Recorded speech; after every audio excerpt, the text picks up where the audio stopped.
안녕하세요. 안녕하세요. 예, 정말 광야교회 30주년 창립 기념일을 진심으로 축하드립니다. 저도 광야교회 출신입니다. 그래서 저는 장로교에서 충현교회라고 유년주일학교부터 다녔습니다. 그래서 이제 제가 하고 싶었던 게 방언은 무엇이고 예언은 무엇이고 그런 것도 하고 싶었는데 이제 손 목사님 밑에서 이제 교회를 다니면서 정말 천리하게 매주 다녔습니다. 그리고 그러면서 제가 그 손 목사님 덕분에 그렇게 원하던 방언을 했습니다. 그날 저녁을 아직도 잊지 못하는데 눈물 콧물 다 흘리고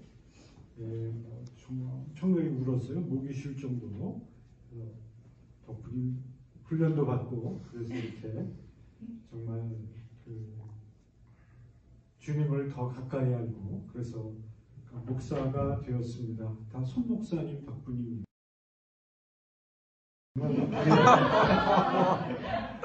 그래서 제가 하나님을 예수님을 전하려면 어떻게 효과적으로 전할 수 있을까를 생각하고 이제 어느 날 제가 좀 더 많이 알아야 되겠다 해서 병원 바로 뒤쪽에 그리스도 신학교 신학대학원이라고 생겼습니다. 그래서 거기 입학해서 3년간 배웠습니다. 그래서 MDV라는 학위를 받고 얼른 해외에 나가서 전도하고 싶은 생각이 꽉 찼는데 너무 부족한 거를 아버지께서 아셨기 때문에 또 연세대학교 연합신학대학원에 가서 또 THM 3년 코스로 또 공부를 했습니다. 그러고 나니까 길이 열렸습니다. 그래서 아까도 말씀해 주셨지만 김진영 목사님 심하시는 구리 두레교회 거기에서 일본에 갈 선교사를 후임자 전임자가 계셨어요. 거기에 이제 갈 사람을 뽑고 있었는데 사실 제가 그런 소식을 알 리가 없죠. 맨날 병원에서 환자만 치료하고 있었고 신학교만 다니고 있었으니까. 그런데 우리 노태송 목사님이라고 신약학을 가르치던 목사님이 한국에서 계시다가 다시 독일로 돌아가셨는데 어느 날 놀러 오시겠다고 저한테 문자를 주셨어요. 그래서 만나서 식사를 하는 중에 그래요? 일본에 선교사를 뽑는데 지금이라도 알아볼까요? 해서 김준호 목사님하고 면접을 해서 다행히 합격이 돼서 도쿄 두레교회 후임 목사로 가게 되었습니다. 참 여러분 제가 가서 성공했겠습니까? 일단 결론부터 가서 3년 약정을 하고 이제 갔지만 결론적으로 열매가 없이 돌아왔습니다. 3년 동안 가서 이런 거가 전혀 없어요. 이게 실패한 인생이고 실패한 기간이었다고 생각했지만 한국이 돌아와서 생활하면서 이게 과연 성공을 이끄시는 아버님의 인도하심이었구나. 그것을 알게 되었습니다. 여러분, 제가 유년주일학교 다니고 대학교 때 그때 이제 교회 출석을 하면서 예수님을 영접하고 믿으면 복을 받습니다라는 이제 말씀을 했어요. 그래서 당연히 그렇게 생각하고 있었는데 그 다음에 또 어떤 분들이 예수님을 믿으면 복을 받는다는 것은 그렇지 않습니다. 성경 어디를 보십시오. 거기에 그런 말은 없습니다 하고 그런 또 말씀을 설교 중에 하시더라고요. 근데 제가 일본에서 이제 고전하면서 성경을 보다가 눈이 확 띄어진 규절이 바로 오늘 이 규절입니다. 100배의 보상. 와, 이런 규절이 진짜 있었구나. 정말 깜짝 놀랐어요. 물론 이 규절 말고도 외국에 나가면서 성경 규절 이런 거였구나 하는 것을 알게 된 것도 많지만 오늘 이 규절로 여러분과 은혜를 나누고자 합니다. 여러분 그 베드로가 이렇게 얘기하잖아요. 보시다시피 저희는 모든 것을 버리고 이 주님을 따랐습니다 하고 말을 해요. 근데 그 앞에서 말을 한 것은 뭐 낙타, 뭐 부자, 바늘기 그런 말하다가 갑자기 베드로가 이런 얘기를 하죠. 근데 이 말은 이 일을 했으니까 보상은 없습니까? 라는 의미는 아닌 것 같아요. 그죠? 여러분은 어떻게 생각하세요? 베드로가 갑자기 이런 얘기를 예수님께 했잖아요. 여러분이 베드로라면 이런 얘기를 왜 했을까요? 보상은 없습니까? 라는 뜻은 아닌 것 같아요. 제 생각은. 그런데 갑자기 예수님께서 예외적으로 약속하듯이 대답을 하시는 거예요. 100배 보상을 해줄 것이며 내세에서는 영원한 생명을 얻을 것이다. 이런 축복이 어디 있습니까? 여러분 100배의 보상이라면 여러분이 현금을 1000만 원을 갖고 계시다면 10억이 된다는 거죠. 그죠? 10억짜리 집이 있으시다면 1000억이 집을 주신다는 거예요. 와, 굉장하다.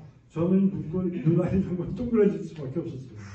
근데 이런 체험을 제가 일본 다녀와서 이런 체험을 했습니다, 여러분. 네. 제가 지금 머리가 좀 없으니까 있습니까? 있습니다. 예, 이거 있죠. 제가 그 연대 그 연합신학원 3년 다니면서 이렇게 머리가 다 빠졌어요. 예, 거기서 공부를 얼마나 시켰는지 뭐 환자도 봐야 되고 가서 뭐 리포트 쓰는데 뭐 리포트 적당히 쓰면 통과를 시키지 않습니다. 그러니까 밥을 먹는데 누가 이게 식사 중에 이 음식점 주인께서 여기다 머리카락을 넣었구나. 야, 이럴 수가 있는데 그게 제 머리카락이 떨어진 거였어요. 그 정도로 자꾸 빠졌습니다. 그래서 일본 다녀와서 이제 병원에 취직을 했습니다. 다시 한번 선교사로 나가야지 하고 개업을 하고 취직을 하게 됐는데 아버지께서 이렇게 다시 머리를 길러주신 거예요. 네. 기가 막히죠. 옛날 사람은 이게 100배 보상이 아니고 100개가 기억이 나요.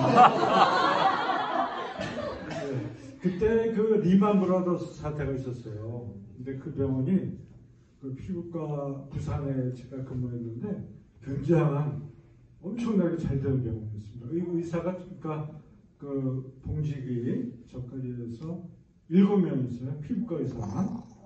그래서 식당에서 의사끼리 같이 점심을 먹을 시간이 없어요. 점심시간에 자꾸 오버돼서 환자 치료하고 또 하고 또 근무하고 저녁 퇴근하고 7시 가면 7시 반에 끝나고 그렇게 환자가 많았는데 리만 브라더스 사태가 터지고 나니까 저 안 오는 거예요. 그러니 뭐 우리 봉직이들은 밑에 1층에 헐리스 커피점이었는데 거기 가서 밥 먹고 또 농담도 하고 그럴 지경까지 되었습니다. 그런데 그 중에 한 분이 그 머리카락 씹는 그 전공이셨어요. 예, 그 박 교수님이라고 인제대학에 계시다가 오셨는데 그래서 뭐 얘기하다가 제 와이프가 자꾸 머리카락이 없다고 심으라고 한 생각이 나서 교수님 뭐 이런 좀 할까요? 그랬더니 그럼요. 제가 해드릴게요. 그래서 심고 또 그 프로페셔라고 약도 있어요. 그도 복용하면서 엄청난 100배 부상을 받았습니다. 여러분도 머리 빠져서 고민하시는 분 요새 젊은 분들이 많이 오세요. 그래서 18살부터 오십니다. 그래서 미리 좀 그 예방하고 싶어요. 뭐 그런 분들 뭐 약을 이제 처방하는데 하나님께서 여러분 머리를 길러주실 겁니다. 자, 우리 주님을 믿으면 나만 잘 되는 게 아니라 또 결혼하고 나면 또 자녀들도 잘 됩니다. 그게 그 복 중에 또 복인 것 같아요. 나만 잘 되고 자녀가 안 되면 그 세상 사람들이 옳게 평가를 하지 않는 것 같습니다.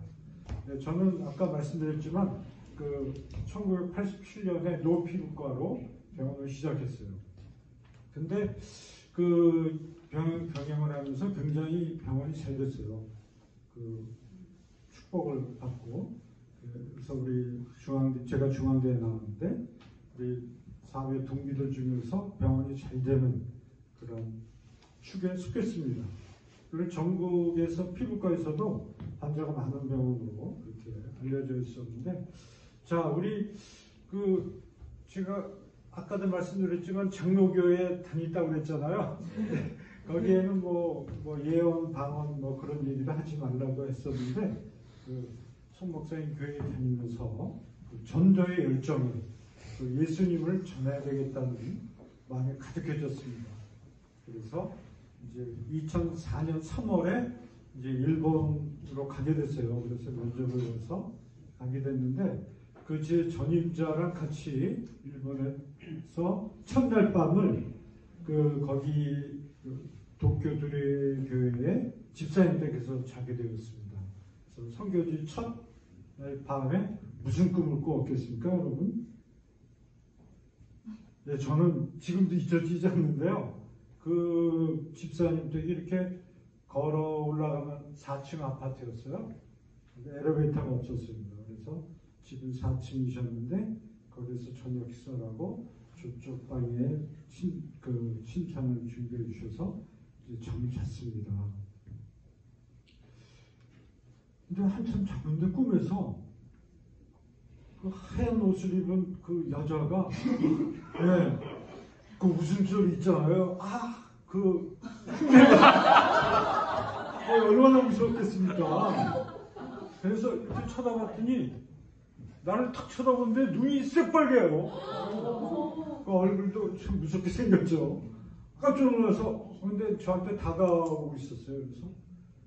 그래서 웃음소리하고 절 무시하는 표정, 깔보는 표정 다가오는데 저도 모르게 꿈에서 손을 엄청나게 인내심을 다해서 때린 것 같아요. 그러니까 넘어지더니 죽더라고요. 근데 벌떡했어요. 어휴, 이게 무슨 꿈이야. 이제 내가 여자를 이렇게 심하게 때리다니. 네. 좀 미안하기도 하지만 하여간 무찔렀구나. 근데 깨보여서 시계를 봤습니다. 근데 새벽 3시였어요. 그래서 다시 잠을 청하면서 또 자고 있는데 그 다음에 또 어떤 꿈을 꿨겠습니까? 꿈속에서 제가 걸어 올라온 4층 건물에 귀신들이 막 올라오는 거예요. 근데 때를 지어서 올라와요. 네, 계단이 이 정도 폭이라면 1층부터 그냥 쫙 해서 올라. 근데 좀 덩치는 자꾸 조금해요. 때를 지어서 올라와가지고 제가 이렇게 보니까 여기 무슨 책상 같은 게 있어요. 그래가지고 거기 들어서 던졌습니다.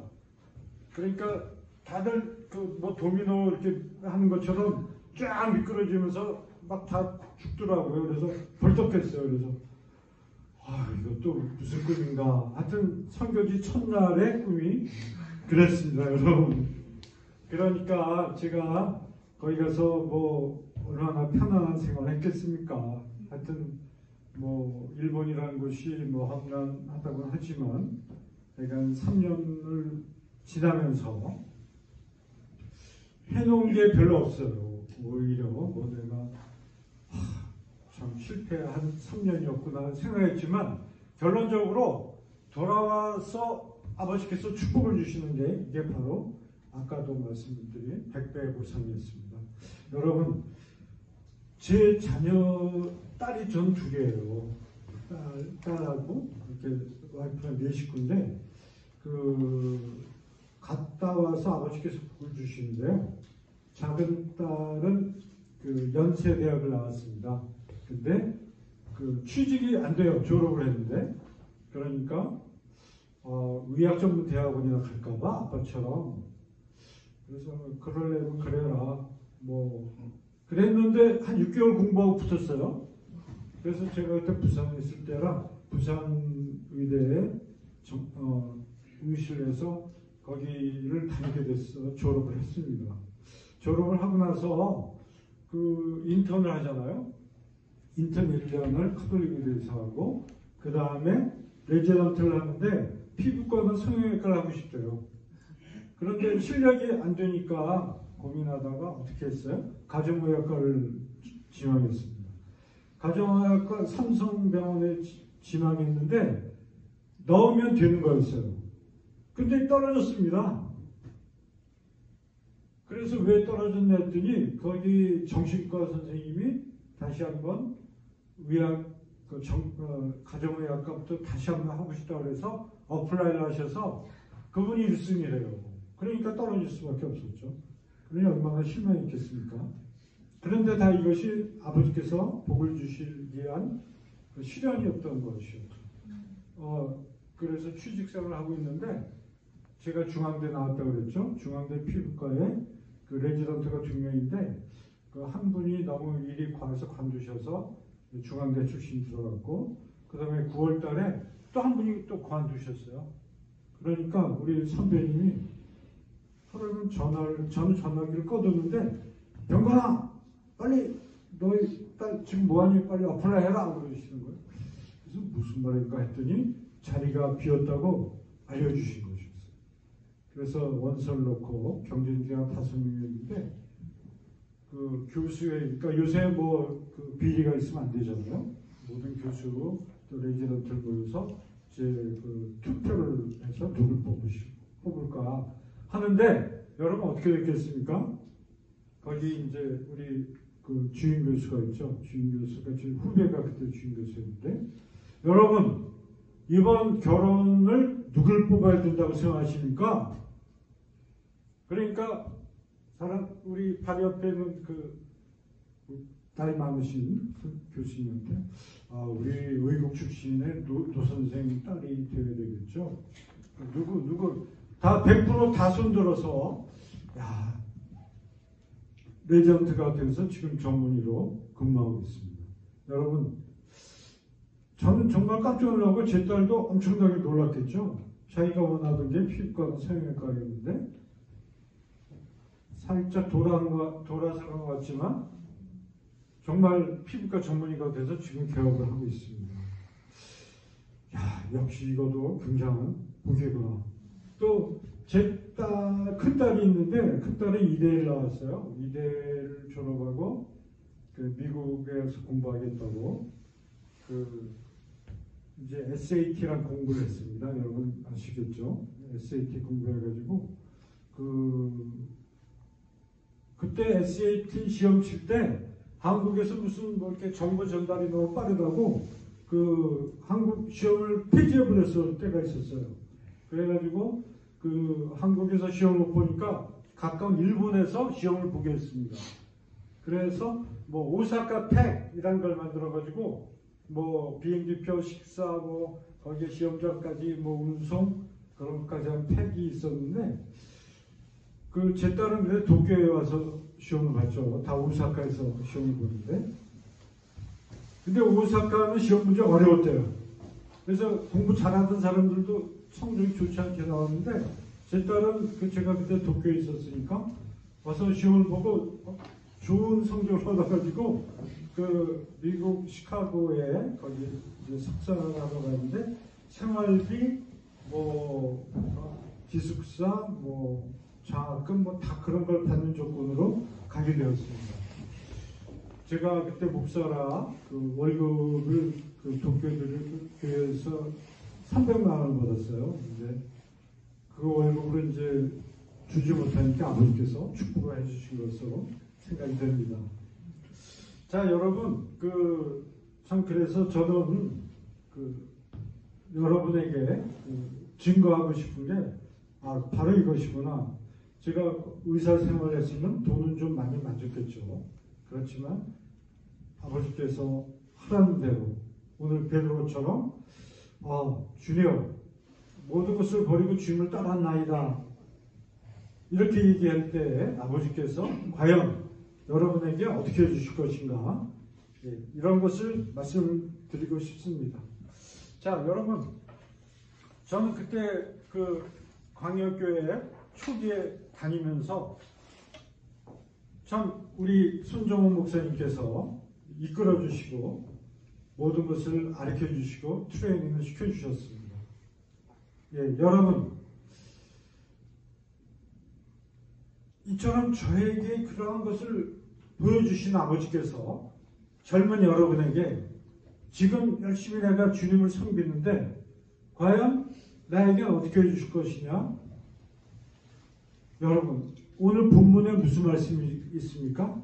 박해 중에서, 박해는 받겠지만 여러분 보상을 받을 때 박해 중에서 받는다. 일본 성경에는 박해 중에 이러한 복을 받을 것이다 라는 말씀이에요. 그러니까 나도 여러분도 똑같은 주님의 아들 딸들이 아닙니까? 그러니까 저만 주시는 게 아니라 100배의 보상을 확실히 보장됨을 여러분에게 증거합니다. 여러분께서도 100배의 보상을 받으십시오. 자, 그리고 맨 마지막 규정 31절에 있지 않습니까? 먼저 된 자로 나중 되고 나중 된 자로 먼저 될 자가 많으리라 되어 있죠. 자, 우리 그 손 목사님이 현재는 부흥하지 못한다고 생각할 수도 있어요, 여러분.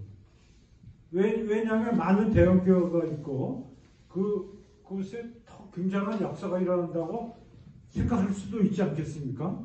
그러나 저는 이렇게 생각해요. 과거에 성령 부흥운동이 굉장히 많았습니다. 근데 21세기 들어서 현재 그런 운동이 하나 일어나지가 않았다고 생각해요. 여러분, 우리 광야교회에서 이러한 성령 부흥의 21세기 시초가 될 것을 확신합니다. 먼저 된 것 같지만 나중 된 교회가 있고, 우리 광야교회는 나중에 될 것 같지만 먼저 될 것을 확신합니다.